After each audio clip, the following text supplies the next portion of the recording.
छत्रपती संभाजीनगर जिल्ह्यातील आडगाव बुद्रुक येथील शेतकऱ्यांनी आज सकाळी दुधाचा अभिषेक करून शासनाचा जाहीर निषेध केला आहे। दुधाला 25 रुपये भाव असल्यामुळे खर्च निघत नसल्याने शेतकऱ्यांनी दुधाचा अभिषेक करून दूध रस्त्यावर ओतून निषेध केला।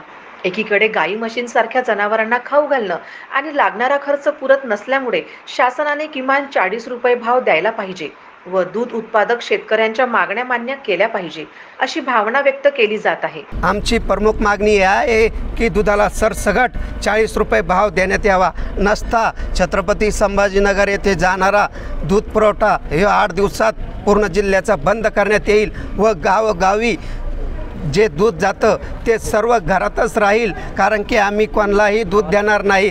कारण की आज बघा तुम्ही, कापसाला भाव नाही, त्याच्यानंतर सोयाबीनला भाव नाही, पीक विमा मिळाला नाही आणि आमचं मुख्य व्यवसाय शेतीवर आधारित हा दूध व्यवसाय आहे, त्याला सुद्धा तुम्ही 26 रुपये भाव देता।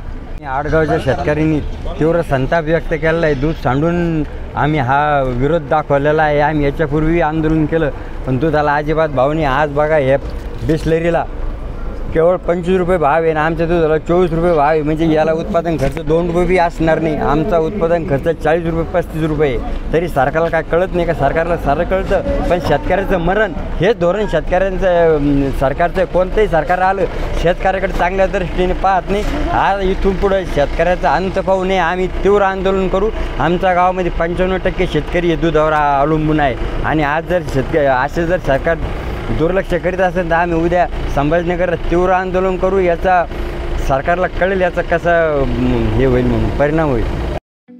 ठळक घडामोडींसाठी देशोन्नती न्यूज चॅनलला सबस्क्राइब करा आणि बेल आयकॉन प्रेस करा। मुंबई, पुणे, नागपूर, मराठवाडा असो का विदर्भ, राजकीय, सामाजिक, शैक्षणिक क्षेत्र असो का क्रीडा, सर्वच घडामोडीचे विश्लेषण पाहायला विसरू नका। फक्त देशोन्नती न्यूजवर।